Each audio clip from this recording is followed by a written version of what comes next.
yo no me pregunto cuál es mi lugar en la empresa, cuál es mi lugar como maestro, cuál es mi lugar en mi familia, yo estar engañándome y engañando a otros. O sea, entonces la tarea sí es preguntarse, desde las cosas más triviales. Hay situaciones que me incomodan. Pregúntate por qué te incomoda eso. ¿Por qué te incomoda esa persona? Hay personas que nos van incomodando en la vida y dicen, uy, guau, no, no me gusta cómo habla, no me gusta cómo camina, no me gusta. Pregúntate si finalmente es la proyección de lo que tú eres.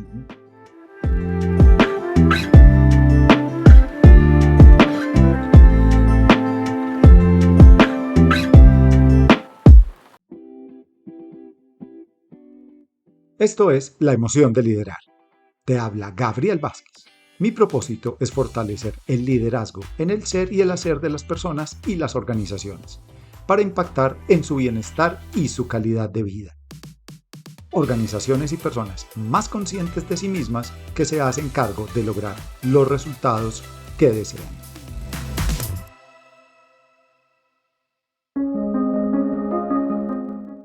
Bueno, es un enorme placer para mí en este episodio de La emoción de liderar tener a Rubén Cardona. Rubén es un gran amigo, tengo un enorme aprecio por Rubén.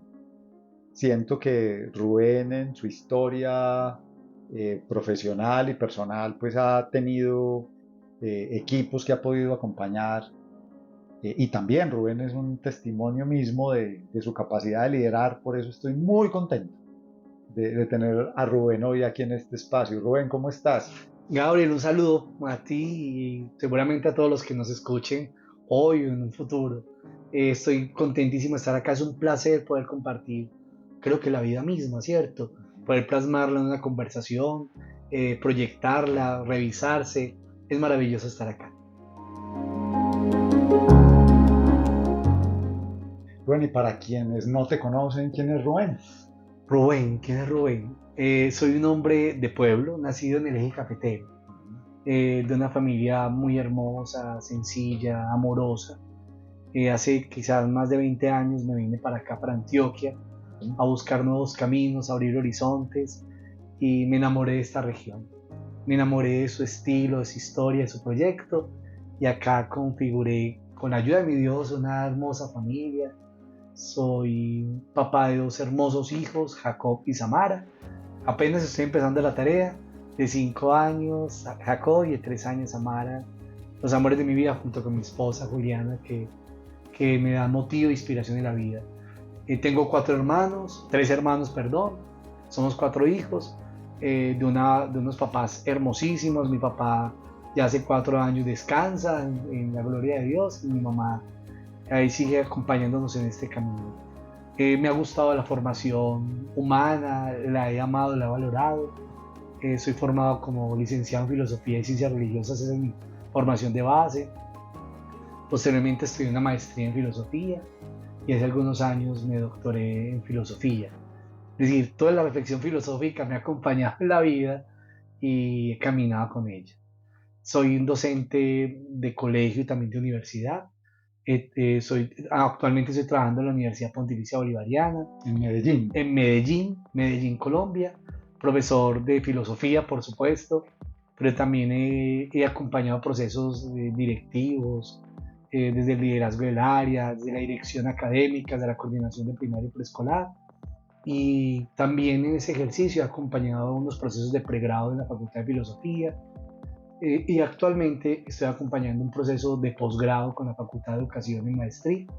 A propósito de lo que vamos a conversar hoy, hay gran parte de esa conversación sobre el tema que hemos elegido abordar y tratar.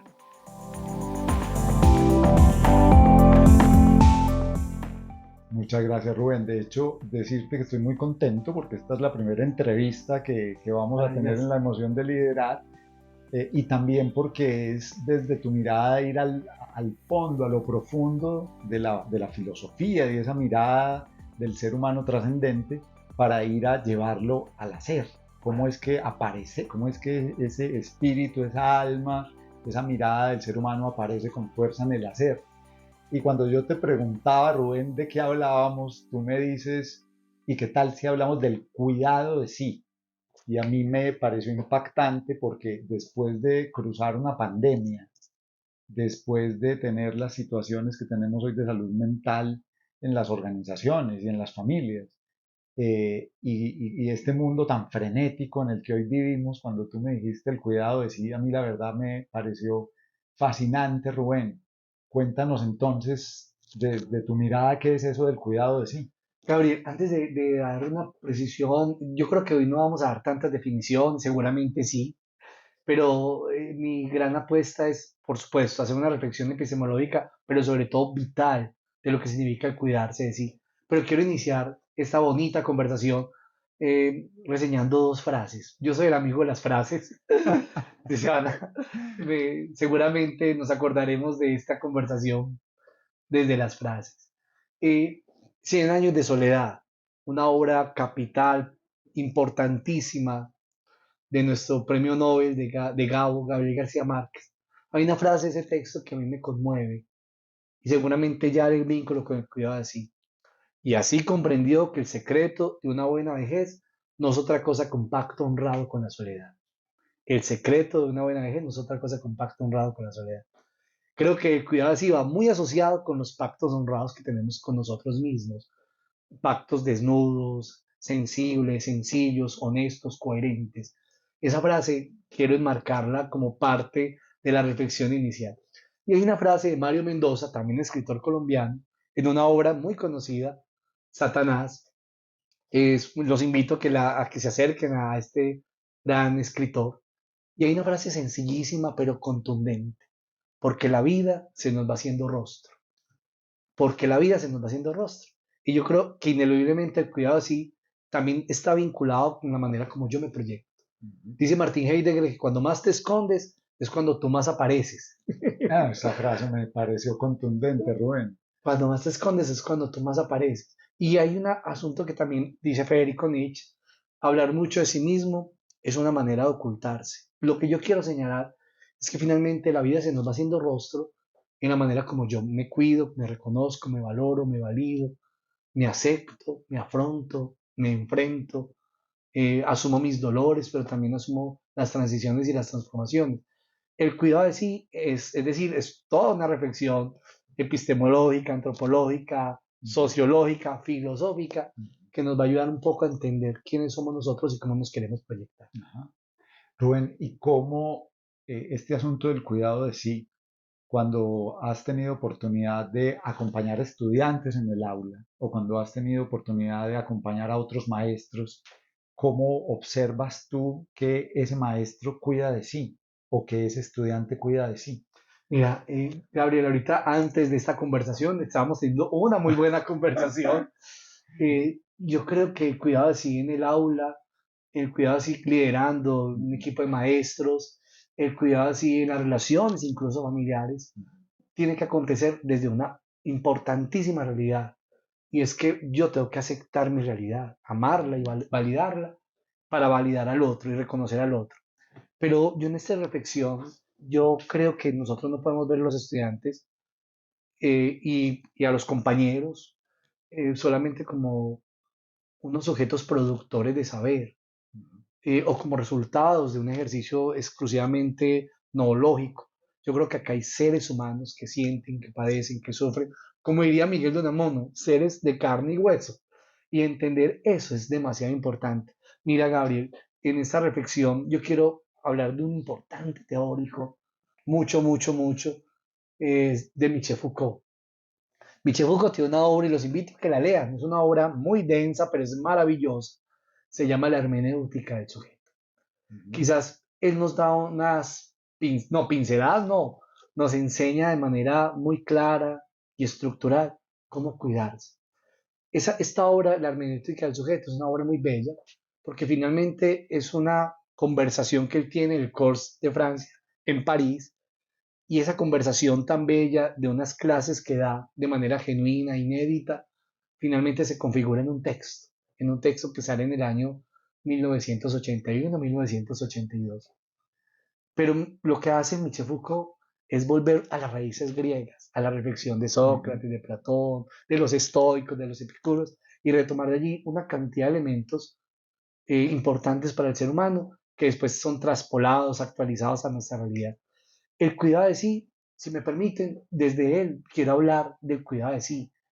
Y en la clase, en el desarrollo de un ejercicio confrontacional, pero también tranquilo, la meta más grande del ser humano es llegar a sí mismo, dice Michel Foucault. Y yo creo que el acto educativo, sin duda alguna, es permitir que el estudiante, y cuando uno gerencia o orienta un proyecto educativo, es permitir que el otro se encuentre. Si encontrarse es muy duro, Y encontrarse puede asustar muchísimo, además. nos puede incluso invadir de miedo y de tristeza y de dolor. Encontrarse es también la historia, encontrarse es también los complejos, encontrarse también es que no fui capaz, encontrarse significa es que no voy a ser capaz. ¿Qué significa encontrarse? La meta más grande del ser humano es llegar a sí mismo. Es una máxima Foucaultiana, pero él dice, venga, vas a llegar a esa meta, podemos llegar a esa meta, pero él dice que para llegar a esa meta hay que cumplir dos grandes tareas, dos grandes y importantísimas tareas. Quiero decir que ese concepto del cuidado de sí, en términos griegos, es la epimeleia eatu, el cuidado de sí. Y ese cuidado de sí, donde la meta más grande es llegar a sí mismo, implica dos grandes tareas. La primera tarea, así como suena, preguntarse, inquietarse, la inquietud de sí mismo.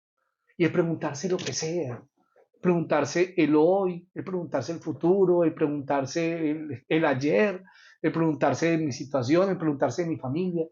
Cuando yo estaba muy joven, Gabriel, en mi pueblo, en Santa Rosa de Cabal, yo tenía una práctica muy sencilla, demasiado sencilla y cotidiana, y es que yo llegaba a mi casa, en la casa me han encantado las sillas mecedoras, había una silla mecedora, y al llegar a mi casa después de colegio, después de los partidos de fútbol, que además me encanta el fútbol, soy jugador de fútbol, ya no tanto por mis años quizás, amé jugar fútbol en mi pueblo. Yo llegaba a mi casa y lo último que hacía ya para acostarme era sentarme en esa silla en unos cuantos minutos y contemplar el día, decir, qué hice, qué no hice, y hacerme muchas preguntas de mi hoy, de mi proyecto, de mis relaciones, de mis miedos, de mis complejos. Yo creo que si uno no se pregunta, Gabriel, uno estará en deuda consigo mismo siempre. Preguntarse por qué me siento mal, preguntarse por qué no estoy bien. En estos días, en una clase, estábamos hablando del cuerpo, de la corporalidad, y en una de las clases le pregunta a un estudiante de 11 qué es lo que más amas de tu cuerpo.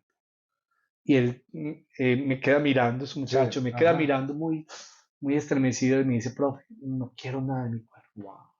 A mí esa respuesta Muy fuerte. me estremeció mucho y después me senté a conversar con él, ¿por qué no? Nosotros también somos cuerpo, somos expresión. Finalmente yo veo a Gabriel y te contemplo a partir del movimiento de tus manos, de tu lenguaje que fluye, de tu mirada, y es validar el cuerpo. Esa pregunta del cuerpo, esa pregunta del futuro, esa pregunta de mi familia, esa pregunta de mis amores, esa pregunta de mis amigos, esa pregunta de mis sueños, esa pregunta de mis dudas, esa pregunta de mi miedo, esa pregunta de lo que no tengo, de lo que no poseo, esa pregunta de mi talento, que a veces no encuentro, pero que está ahí, son preguntas genuinas y Sí necesarias. es. Pregúntate, Michel Foucault nos lanza esa tarea fundamental en la hermenéutica del sujeto y la estoy contemplando de manera súper sencilla, pero es vital. Si yo no me pregunto cuál es mi lugar en la empresa, cuál es mi lugar como maestro, cuál es mi lugar en mi familia, yo estar engañándome y engañando a otros. O sea, entonces la tarea sí es Claro. preguntarse, desde las cosas más triviales. Hay situaciones que me incomodan. Pregúntate por qué te incomoda eso. ¿Por qué te incomoda esa persona? Hay personas que nos van incomodando en la vida y uno dice, uy, guau, no, no me gusta cómo habla, no me gusta cómo camina, no me gusta. Pregúntate si finalmente era la proyección de lo que tú eres. No sé si tenga las respuestas.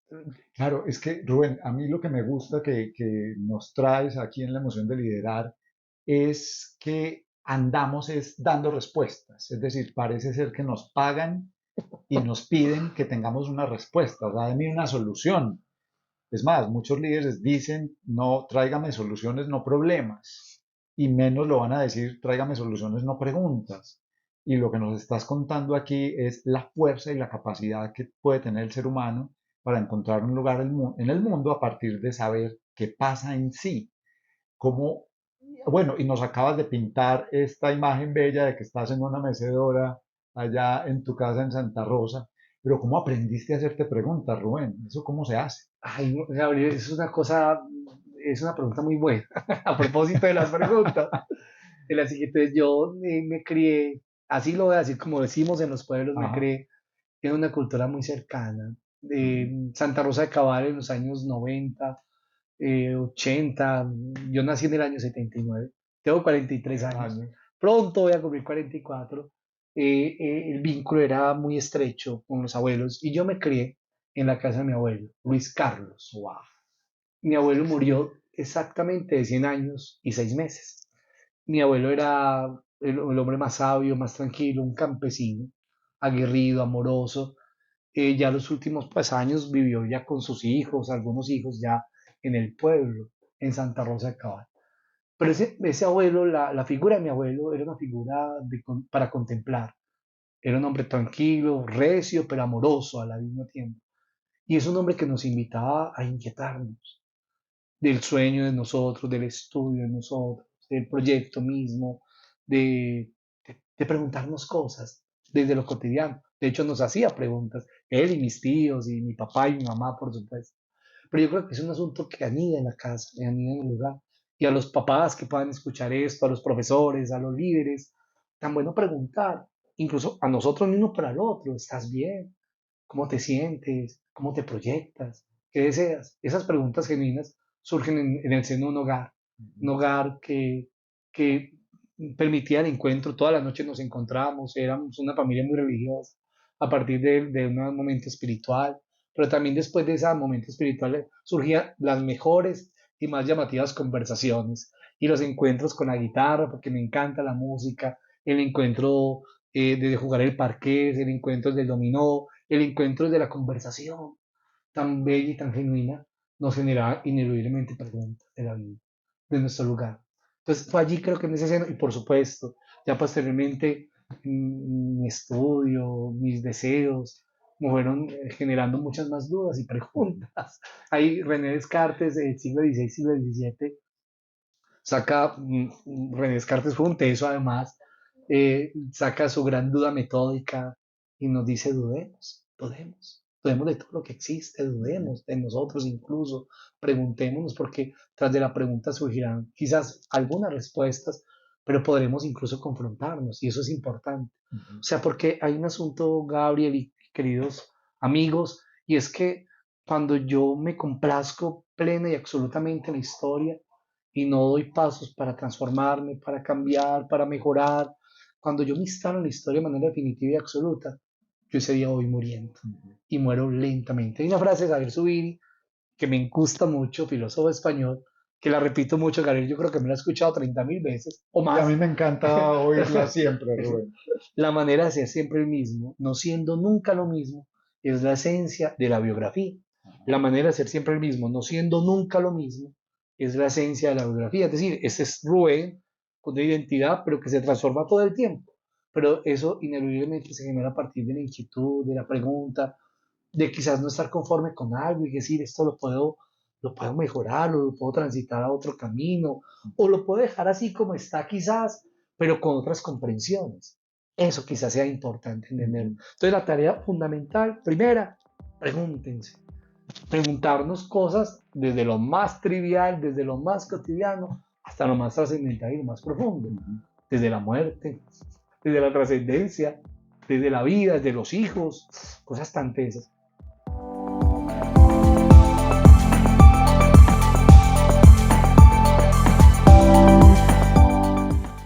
Y hay una segunda tarea que nos propone, vinculada a esta primera tarea, ocuparse de sí mismo. Wow. Ese ocuparse lo llena quizás todo.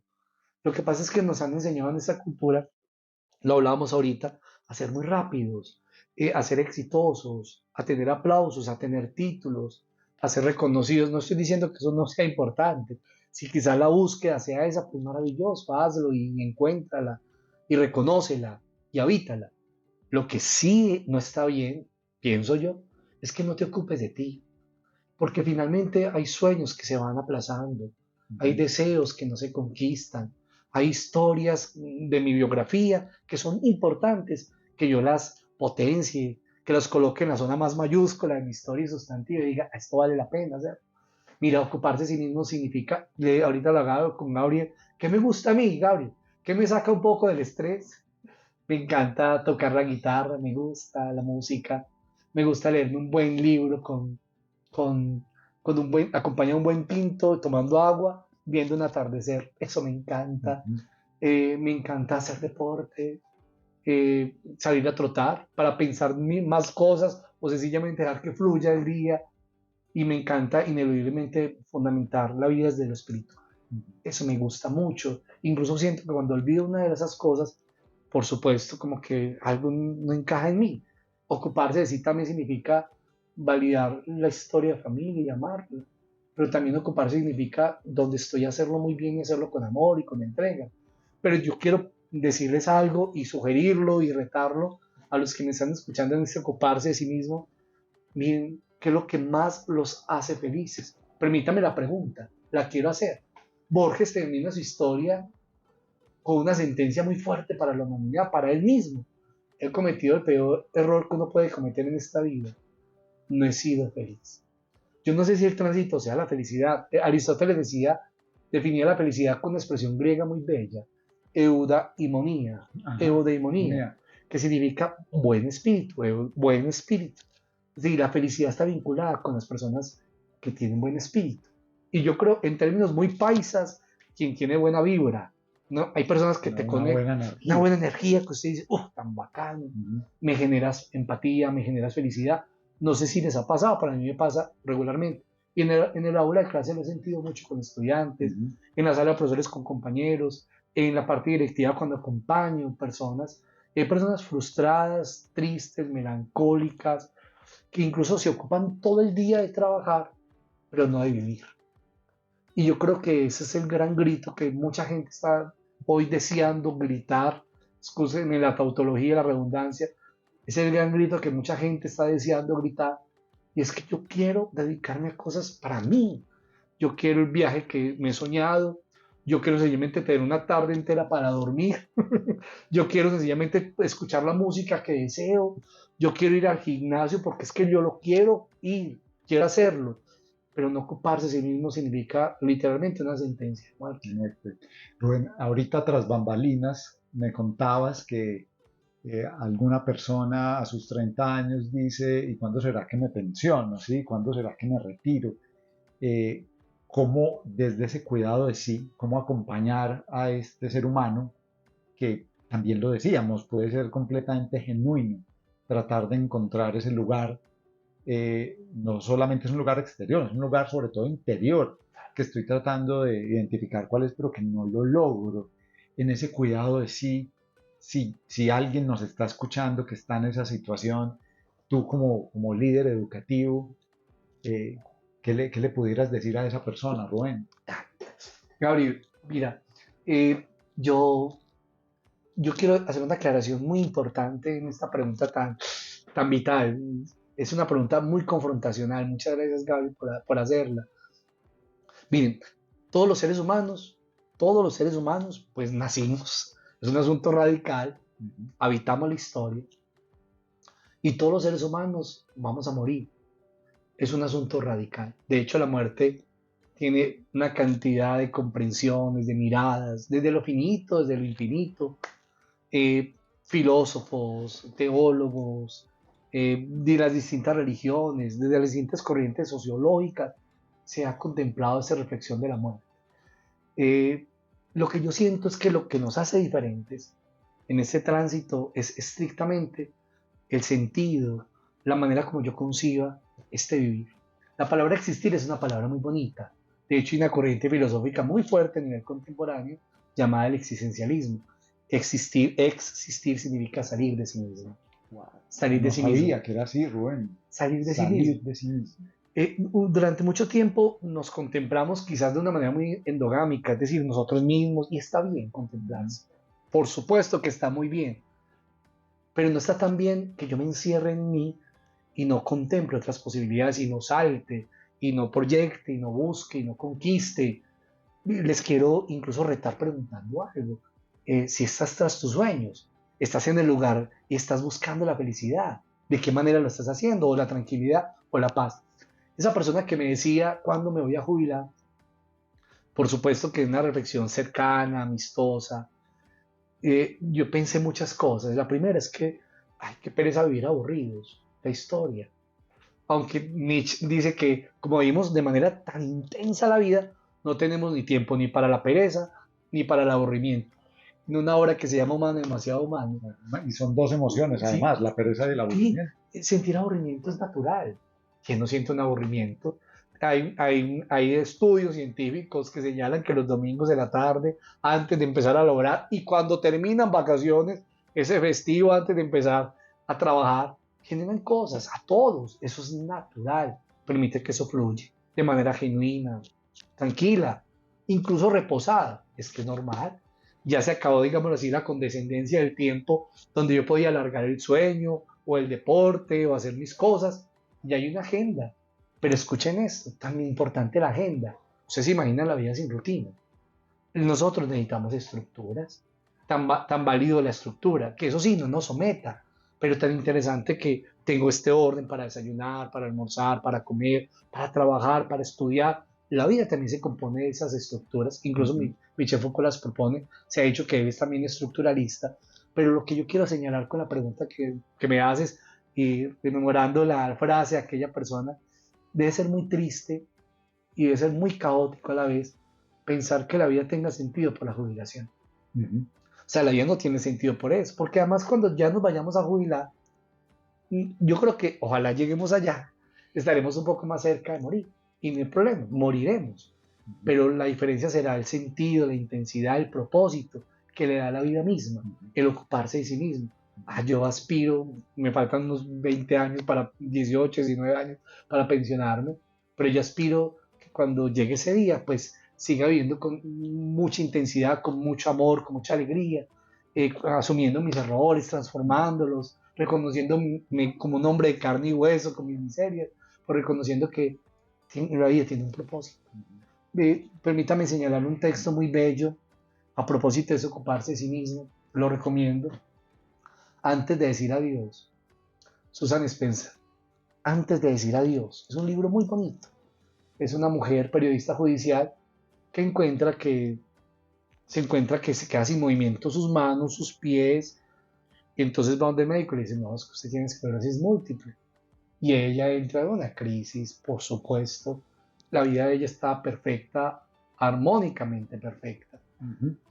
Y tiene 3 hijos, un esposo que ama, una familia que ama. Y dice, ¿cómo está pasando esto? Entonces ella efectivamente empieza a sentir como de a poco se va quedando sin movimiento. Entonces ella dice, me voy a idear algo maravilloso para vivir con intensidad lo que me reste de vida. Y hace un viaje soñado con cada uno de los integrantes de su familia. Con su hija de 15 años, con su hijo de 12 años, con su hijo de 7 años y con su esposo. Con cada uno es un viaje maravilloso. Recordando la historia, validándolos, dándoles mucho amor. Es un texto tan bello, es nostálgico, pero es un texto muy bello. Susan Spencer Wendell, periodista judicial.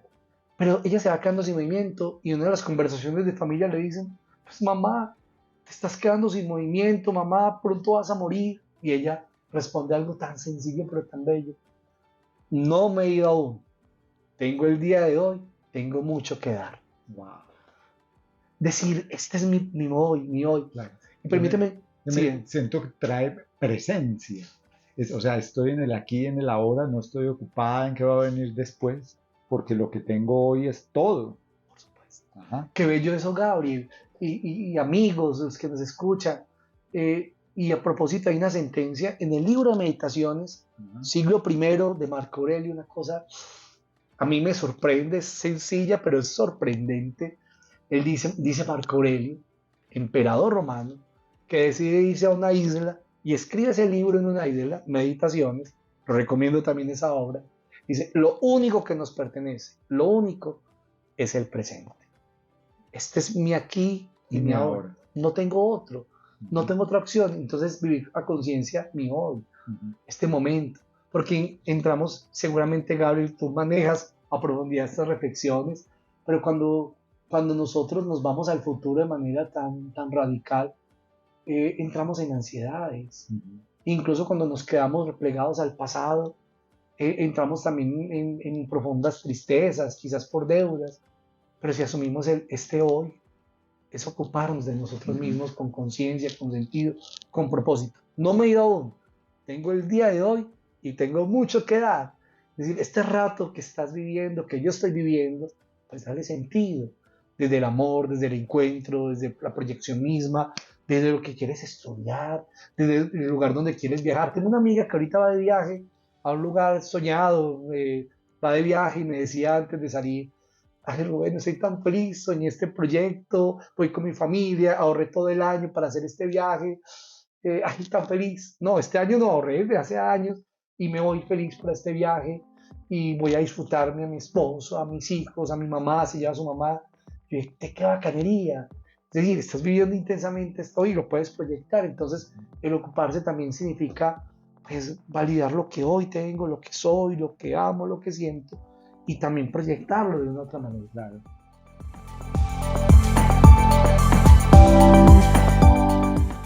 Rubén, entonces me va quedando que para cuidar de mí, ¿sí? Sí. Necesito traer preguntas, preguntas acerca de mí, sobre todo de mí, de mi relación con el otro, con eso que hago, con el mundo, que a partir de allí va a generarse una capacidad expansiva para desarrollarme, para crecer y para acompañar a otros. Eso es como lo que me ha ido quedando.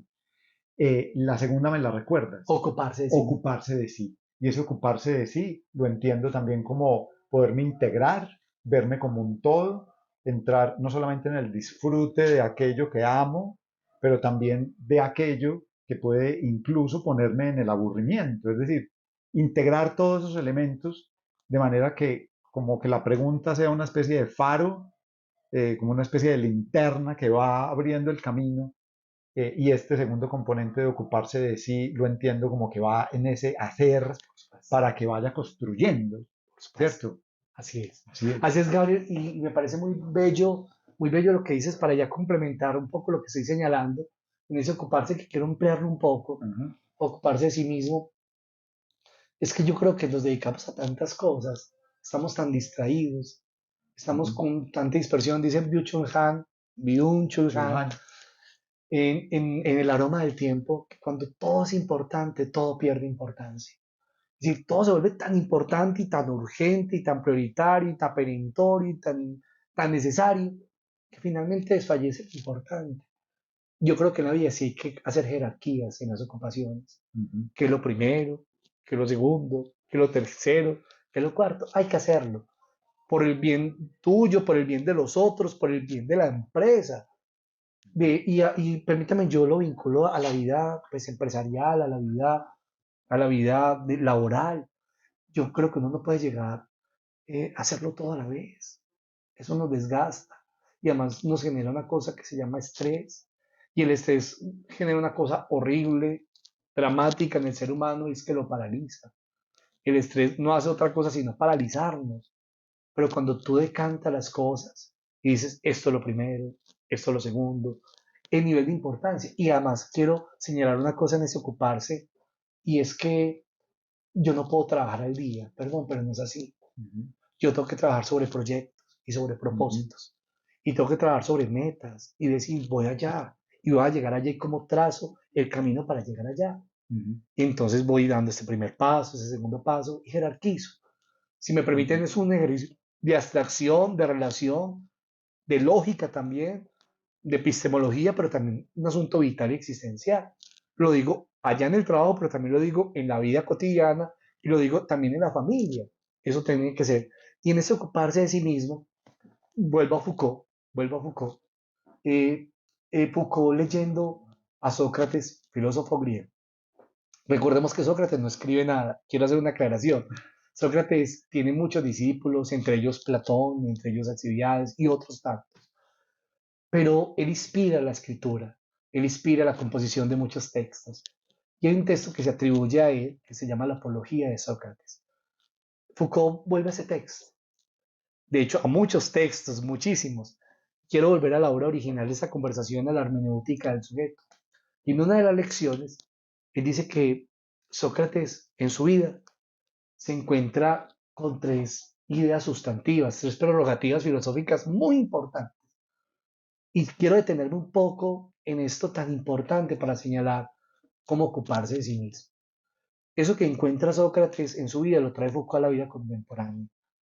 Entonces, esas tres prerrogativas que Sócrates nombra, que encuentra en el templo de Apolo, porque allí las encuentra, las trae para su vida y para sus discípulos y para las relaciones de maestro-estudiante.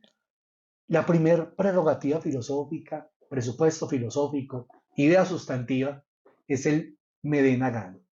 Lo dije en griego, medenagán significa nada en exceso. Nada en exceso. De hecho, Aristóteles, amigo de la virtud, igual que Sócrates, dice que la virtud está en el equilibrio. Y yo creo profundamente en eso. Dormir de más de vez en cuando servirá, pero dormir en exceso no está bien. Igual me gusta ver un programa de televisión, pero excederme en eso no está bien. Trabajar de más. Trabajar de más te vuelve esclavo de eso, nos volvemos esclavos. Y a propósito de ese trabajar de más, el exceso del aumento del rendimiento provoca el infarto del alma, dice Byung-Chul Han. Es decir, no, todo con equilibrio, todo con equilibrio. Muy rico hacer deporte, es necesario hacer deporte, pero que tampoco te vuelvas un esclavo de, ¿cierto? También la lectura da falta, también el escuchar música da falta, pero también en la empresa necesitaré otras miradas relacionales, vinculantes. Yo no puedo llegar a la empresa exclusivamente, sí hay que hacerlo, por supuesto, a cumplir mis metas, tengo que hacerlo, y la relación con el otro, ¿dónde queda? El tinto tan colombiano nuestro y seguramente en otros países para saber cómo está el otro. Claro, ese café que nos tomamos. Ese café que nos tomamos para el rector de nuestro colegio en este momento nos invita mucho a eso, a encontrarnos desde el tinto, desde el café, desde el compartir la vida, porque es que cuando yo trazo caminos con otro humano que siente igual que yo, que sufre igual que yo, que ama igual que yo, que es también de carne y hueso, pues también hacemos comunidad y hacer comunidad es fundamental. Entonces, ese Medena nada en exceso, es demasiado importante en la ocupación de sí mismo. Nada en exceso, no nos exageremos. Yo creo que la belleza, que es un tema tan actual, pero también tan antiguo, que es la belleza. Muchos han definido la belleza como armonía, vinculado por supuesto a la estética. Pero también yo creo que la belleza íntegra de un ser humano se proyecta. Esa paz, llámese felicidad, esa bondad. Hay personas bellas que tú dices, ah, qué rico estar ahí, contemplando esa belleza. Lo digo porque creo que muchos, de manera exacerbada, cultivan una belleza estereotipada. Insisto, no estoy señalando eso como malo, está bien. Si es el camino, está bien. Si las cirugías seguramente serán necesarias en algún caso. Si es el tatuaje, está bien. Lo que yo quiero decir es que eso no puede ser lo más radical. Es decir, hay que contemplar también la integridad, mis ideas, mis sueños, mi valoración, mi deporte, la alimentación, nada en exceso. Esa es la primera prerrogativa filosófica y para Foucault es muy importante, nada en exceso.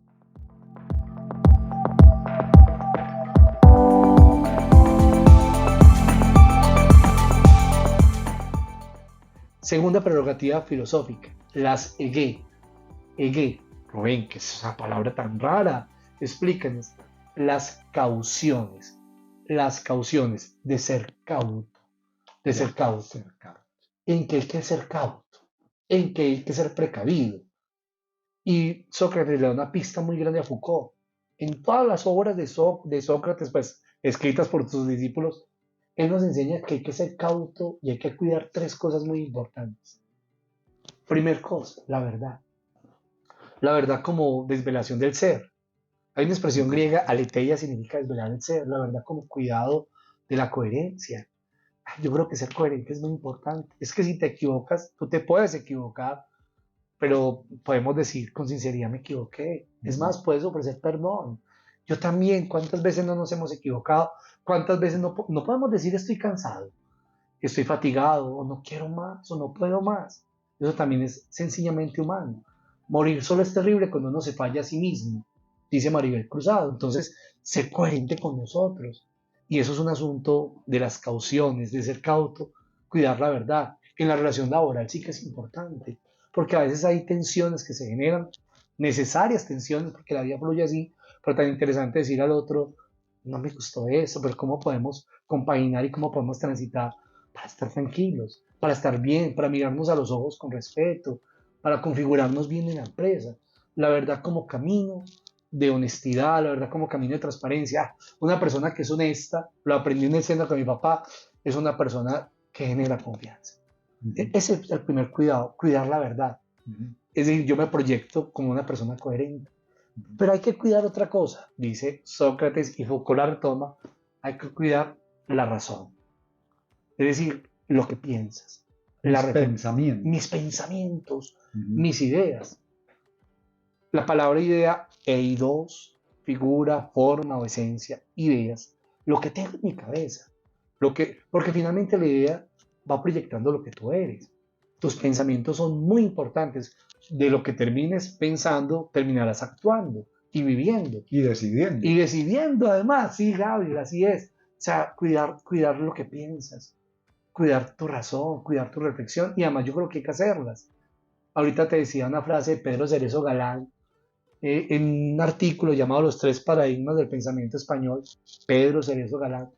La reflexión es un modo de desvivirse, de tomar distancia sobre lo vivido, la justa para vivir mejor.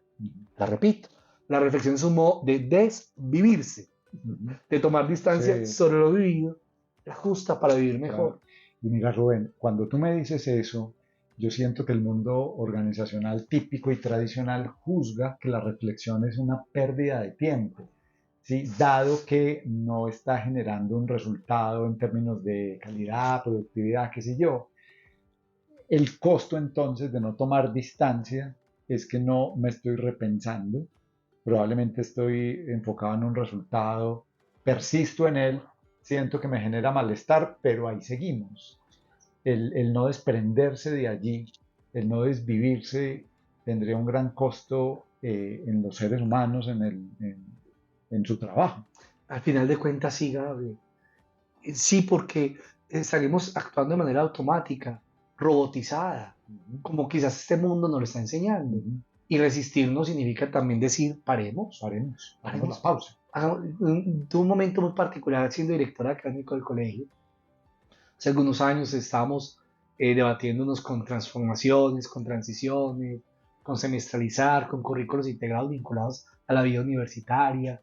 Estábamos pensando en proyectos de investigación, y yo sentí un momento al equipo en una tensión, con muchos deseos de lograrlo, pero también los sentí fatigados.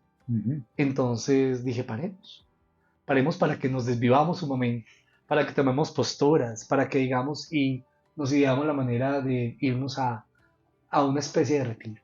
Nos vimos de retiro con todo el equipo administrativo y nos pensamos tranquilamente, pero lo primero que hicimos fue validar y reconocer lo que estábamos sintiendo. ¿Qué estamos sintiendo? ¿Estamos bien?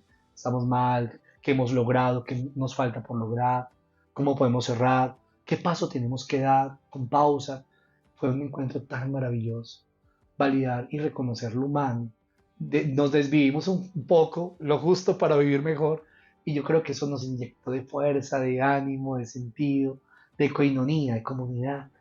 Entonces la reflexión tiene que ser así, Gaby, y tenemos que hacerlo. Pregúntense desde la empresa, pregúntense claramente desde su vida personal si yo estoy tomando distancia hoy un poco para justamente transformarme y plantearme otros caminos. Okay.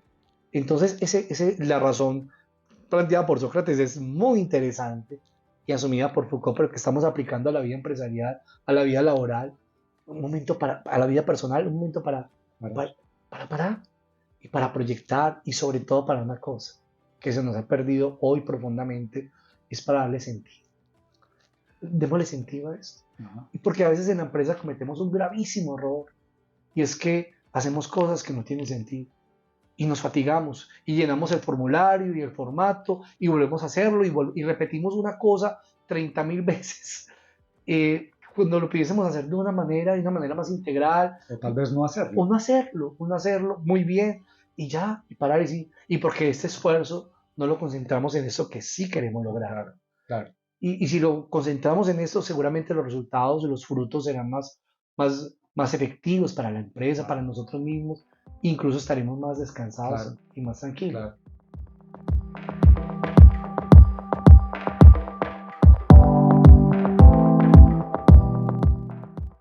Bueno, entonces me va quedando como esas máximas. Y es nada en exceso, Nada en exceso. todo en equilibrio, Tranquilo. ¿cierto? Segundo, Ser cautos. ser cautos. Y voy en la segunda. Y habías entrado también en los pensamientos, Sí. en la razón. Te dije que ser cauto primero en lo referido, ya lo dije, en todo lo referido al pensamiento, Uh-huh. a la reflexión. Y había dicho ser cauto en todo el tema, la verdad. Ajá, de La acuerdo. verdad. Sí. Y hay que ser Que tiene cauto, un alto componente ético. ético, por supuesto, de coherencia. Y tercero, ser cauto en todo lo que representa el alma, lo que significa el alma. Yo creo que quiero hacer una aclaración muy importante. El alma, pues para todos es el lugar central donde habita quizás el ser, ahí. Permítame hablar de alma como intimidad, como identidad, como esencia, como lugar sustantivo. Permítame señalarlo así. Seguramente para los antropólogos eso generará muchísimas discusiones. Hay un antropólogo actual llamado Perolain Entralgo, tiene una obra llamada Sobre el cuerpo y el alma. Es una obra bien interesante. Él es un médico y es un científico. El alma entendida también como el componente que le da motivos a la existencia misma, ¿cierto? Uh-huh. Esa alma hay que cuidarla, porque ese es el alma donde reside incluso mi ser, lo que yo soy, lo que no quiero ser. Es el alma donde lloro, pero también donde habita la felicidad, donde están los miedos. Esa alma hay que cuidarla como el lugar recóndito. Y ustedes dirán, pero ¿por qué hay que cuidar tanto el alma? Porque si no cuidas el alma, finalmente vas a proyectar lo que tú no eres, o vas a proyectar exponencialmente una cosa dañina. Cuida ese recinto sagrado, cuídate a ti mismo. Yo te hago una pregunta y me la hago muchas veces. Yo me río solo igual que acompañado.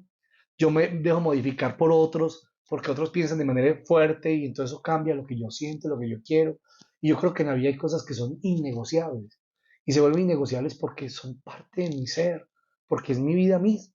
Y además yo creo que uno no puede ser feliz por otros y porque otros me digan que actúe de esa manera, sino que yo tengo que encontrar el camino y tengo que descubrir la marcha. Y eso también tiene que pasar en la empresa, cuidar el alma, es decir, cuidar tu lugar sagrado, cuidar tu intimidad, respetar al otro en su privacidad, validar al otro en lo que quiere, en lo que puede ser. Es que yo finalmente soy un ser en construcción Completo. y completo, integral. Esa alma es donde reside finalmente lo que tú deseas, profunda y ontológicamente hablando. Hay que cuidar. Entonces tenía mucha razón. Y además porque creo que la espiritualidad sí que se requiere en la empresa. Si no, eso es una bobada. No, no es cualquier bobada. No es cualquier cosa tan simple. Es que finalmente la espiritualidad vinculada pues al alma pues nos ayuda a trascender. Claro. Y sabes, Rubén, me recuerdas que es muy común decir en el mundo organizacional que las personas las contratan por lo que saben, pero las despiden por lo que son. Sí, pareciera ser que la contratamos por su hoja de vida, por ese hiperracionalismo que nos dice que si estudió en tal lado, tiene tal carrera, es bueno, pero termina saliendo, escuchando lo que me dices un poco por su alma, lo que le ocurre en su alma. Yo creo que ahí cometemos un error fatal.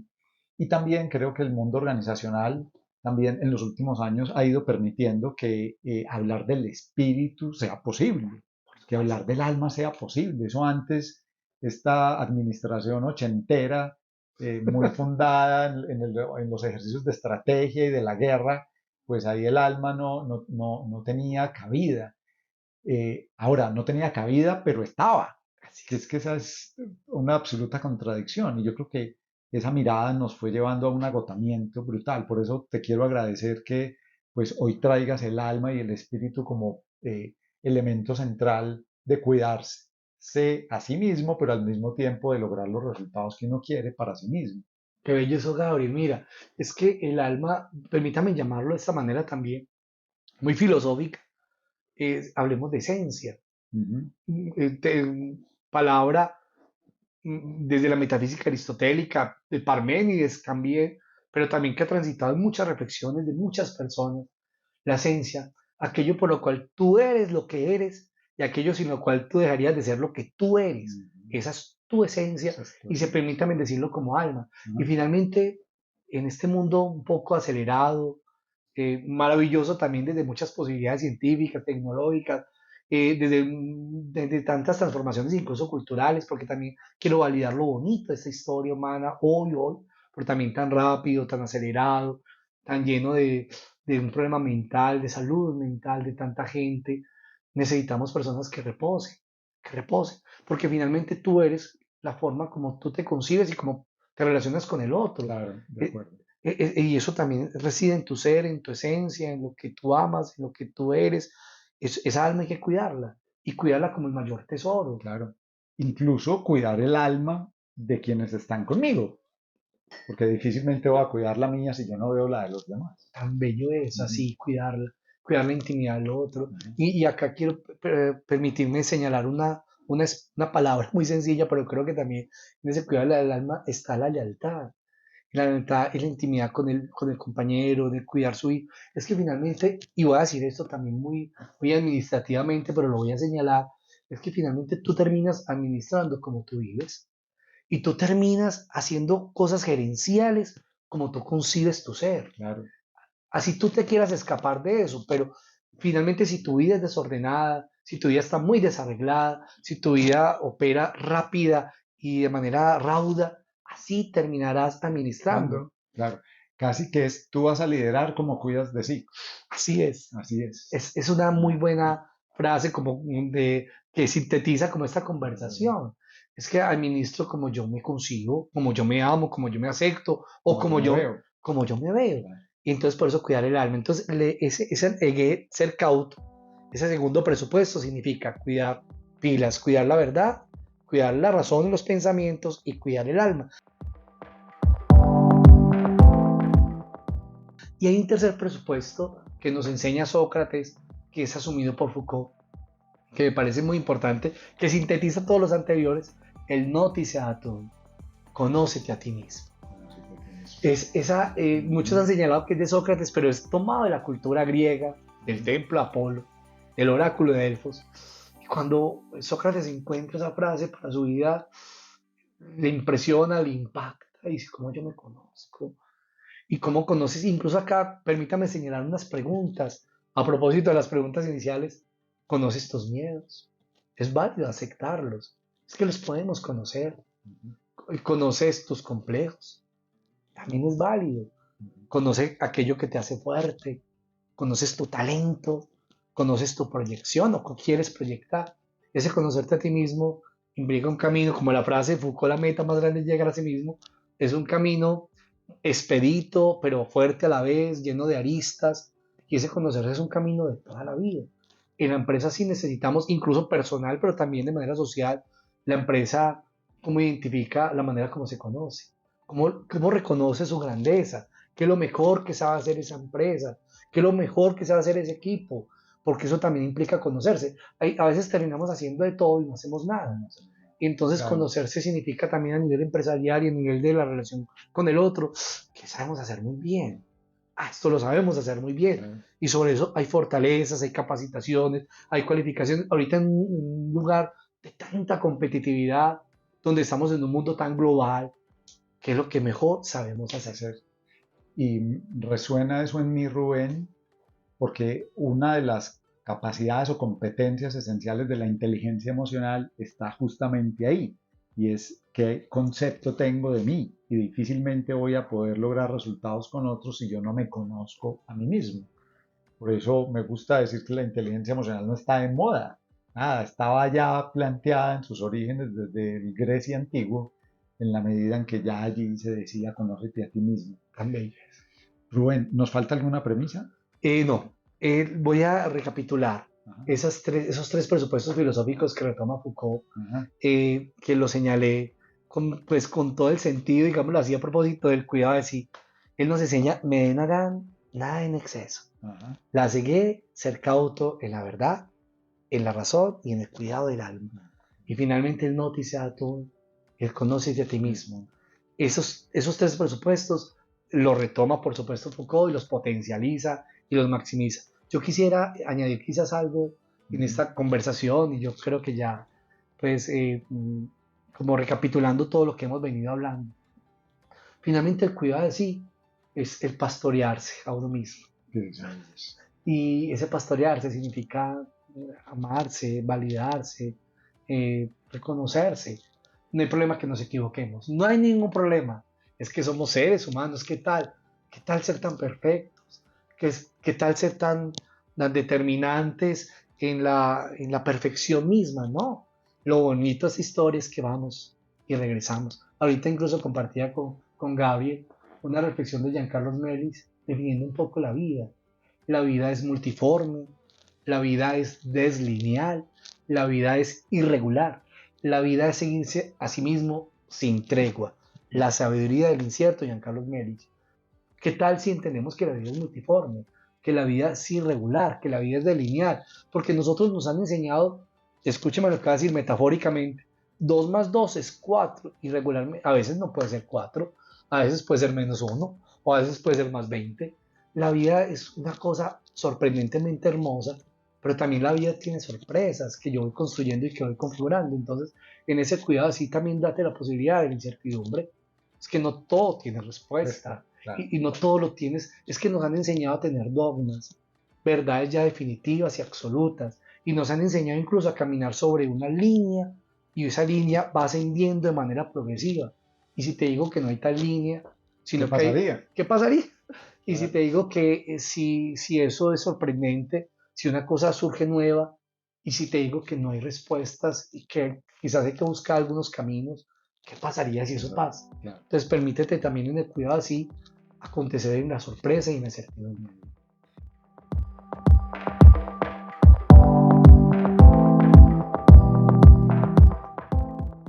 Rubén, quería hacerte una última pregunta para cerrar, que quiero hacerla a los demás invitados que lleguen y es, desde tu mirada, desde lo que te ha pasado como líder educativo, ¿qué se siente liderar? Yo siento tres cosas, qué pregunta tan bella. Gracias por hacerla antes de terminar. Y le digo con todo mi corazón. Eh, Primero, liderar se siente como una profunda responsabilidad. Es que es hacerme cargo de mí, pero también hacerme cargo de un otro y de un proyecto. Entonces es una cosa maravillosa, pero muy grande. O sea, se siente mucha responsabilidad. Y incluso quiero colocar un apellido a esa responsabilidad, una responsabilidad vital. Sí, no solamente es el acontecimiento de una empresa, sino el acontecimiento del cuidado de otras vidas. Entonces liderar se siente como una profunda responsabilidad. Segundo, he sentido que liderar, en mi caso, es un momento de profunda pasión. Me apasiona. La palabra emoción es una palabra muy bella, Gabriel. Emotion, latina, motion, significa movimiento dentro de sí. Hay una cosa que a mí en particular me pasa cuando he liderado, y es que hay un asunto de gozo, de poder proyectar algo, de poder transformar algo, de poder insinuar una transformación, de poder pensar en la felicidad del otro, de poder generar algo que nos dé fuerza como empresa, como institución. Eso a mí me ha generado el liderar mucha emoción. Pero hay otra cosa, y finalmente, cuando he liderado, y que además me gusta que me genere eso, me ha generado profundos retos. Porque yo consigo, algo lo dije ahorita, pero consigo que liderar no implica el responder al día a día. Me parece muy triste y muy frustrante que uno administre o que uno sea una empresa para resolver el día a día. El liderar, y en mi caso cuando lo he hecho, me ha permitido tener una mirada profunda y proyectiva hacia dónde vamos, qué queremos lograr. Y eso entonces de tener metas, de caminar hacia allá, de encontrarnos con incertidumbres, con sorpresas en el camino, eso que genera retos a mí me apasiona inmensamente. Entonces, liderar me ha generado profundos retos, mucha responsabilidad, mucha emoción y profundos retos. Oh, Rubén, quiero agradecerte, creo que ha sido un espacio maravilloso, lo he disfrutado un montón.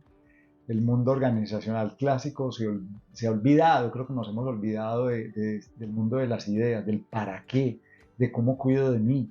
Difícilmente voy a lograr resultados si yo no estoy cuidando de mí, si yo no me paro a hacerme preguntas, a integrarme como un todo, a ver mi alma.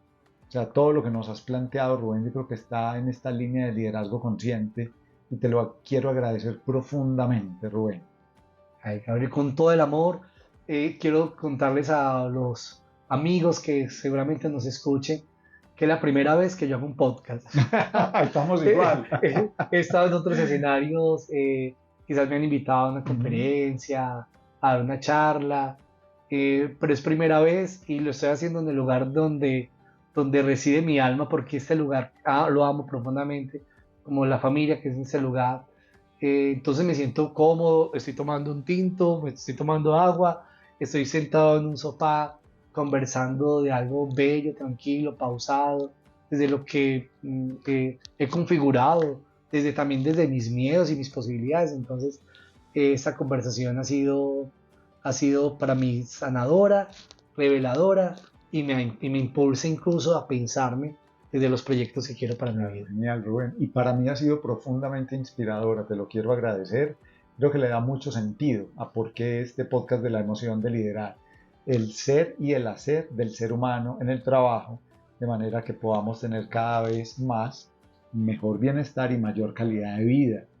Ya que llegaste a este momento del podcast, te quiero invitar a que si te gustó lo que has escuchado, vayas a la plataforma de tu preferencia, presiones ese botón de me gusta y lo puedas compartir con más personas. Yo creo que hay un compromiso o un propósito, sobre todo, de que lleguemos cada vez a más personas para que ellas puedan llevar este mismo mensaje a su trabajo, a sus familias, a las organizaciones donde están. Así que les agradezco y nos vemos en un próximo episodio de La Emoción de Liderar.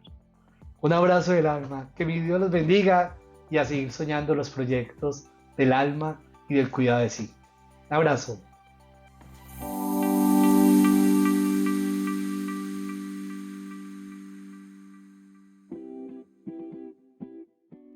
Esto es La Emoción de Liderar. Te habla Gabriel Vázquez. Mi propósito es fortalecer el liderazgo en el ser y el hacer de las personas y las organizaciones, para impactar en su bienestar y su calidad de vida. Organizaciones y personas más conscientes de sí mismas que se hacen cargo de lograr los resultados que desean.